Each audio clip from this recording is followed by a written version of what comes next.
সাংবাদিকদের ওপর বর্বরোচিত হামলার ঘটনার প্রতিবাদে পথে নামল বজরং দল। স্মারকলিপি প্রদান করল সিটি সেন্টার ফাঁড়িতে। কলকাতায় সাংবাদিক এবং পুলিশ কর্মীদের ওপর হামলার ঘটনাকে কেন্দ্র করে রাজ্য জুড়ে উত্তাপ ক্রমশ বাড়ছে। এই ঘটনার তীব্র প্রতিবাদ জানিয়ে শনিবার দুর্গাপুরে প্রতিবাদে নামল বজরং দল। সংগঠনের পক্ষ থেকে দুর্গাপুরের সিটি সেন্টার ফাঁড়িতে একটি স্মারকলিপিও জমা দেওয়া হয়।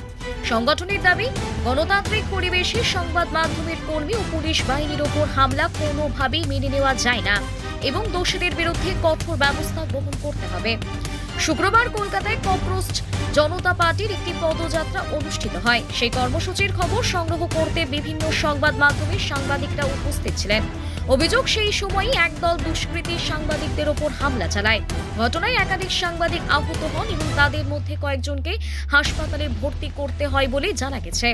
পরিস্থিতি নিয়ন্ত্রণে আনতে গেলে রাজ্য পুলিশের একাধিক কর্মী ও আধিকারিকরাও আক্রান্ত হন। এই ঘটনায় রাজনৈতিক মহলে তীব্র প্রতিক্রিয়া তৈরি হয়েছে। ঘটনার নিন্দা জানিয়ে রাজ্যের মুখ্যমন্ত্রী শুভেন্দু অধিকারী কড়া বার্তা দিয়েছেন বলে দাবি করা হয়েছে। তার বক্তব্য অনুযায়ী যারা এই হামলার সঙ্গে জড়িত তাদের বিরুদ্ধে কঠোর আইনানুগ ব্যবস্থা নেওয়া হবে এবং প্রয়োজনে গুন্ডা দমন আইন প্রয়োগ করা হবে।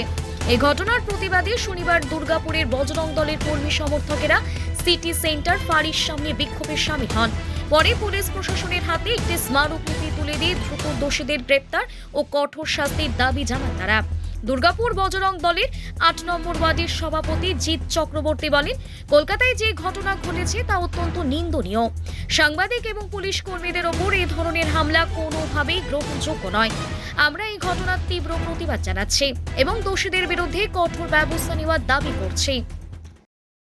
যে এই সিজিবি যে পার্টিটা হয়েছে, এরা অ্যান্টি ন্যাশনাল, অ্যান্টি রিলিজিয়াস এবং অ্যান্টি হিন্দুজিয়াম যে কথাবার্তাগুলো বলছে, আমরা তার চূড়ান্ত ধিক্কার জানাচ্ছি এবং আমরা এর প্রোটেস্ট করছি।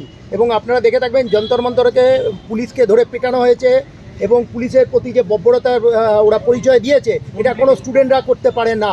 এটা বাইরের যে শক্তিগুলো রয়েছে তাদের প্রবলনে এরা দেশকে টুকরো টুকরো করছে, বা যেটা যেমনি টুকরে টুকরে গ্যাং, এরা তার মধ্যে রয়েছে, মানে ইনভলভ রয়েছে।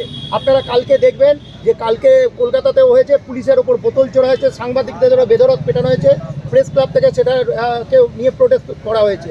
আজকে আমরা দুর্গাপুর বজরং দলের পক্ষ থেকে আমরা পুলিশকে জানিয়েছি যে আমরা এই জিনিসগুলো শান্ত দুর্গাপুরকে অশান্ত কোনো মতে করতে দেবো না।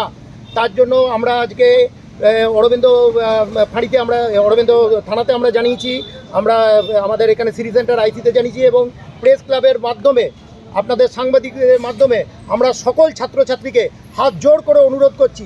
দেখুন, এটা কোনো ছাত্রছাত্রীদের আন্দোলন নয়।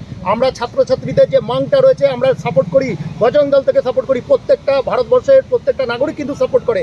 কিন্তু যারা অ্যান্টি ন্যাশনাল, যারা অ্যান্টি রিলিজিয়াস কথাবার্তা বলছে, যারা আর্মিকে নিয়ে উল্টোপাল্টা নোংরা নোংরা কথাবার্তা বলছে, যারা মোদিকে জিকে নিয়ে আজে বাজে কথাবার্তা বলছে, আমরা কিন্তু ছেড়ে কথা বলবো না। আগামী দিন যদি কোনো রকম অ্যান্টি ন্যাশনাল কথাবার্তা বলা হয়, পুলিশকে মারা হয়, সাংবাদিক বন্ধুদেরকে যদি গায়ে হাত তোলা হয়, তাহলে বজরং দলের পক্ষ থেকে আমরা কিন্তু প্রোটেস্ট করছি এবং প্রোটেস্ট করব কালকে। বাস এইটুকু আমাদের বলার আছে। Thank you. কি নাম? আমার নাম জিৎ চক্রবর্তী, আমি বজরং দলের ৮ নম্বর ওয়ার্ডের প্রেসিডেন্ট।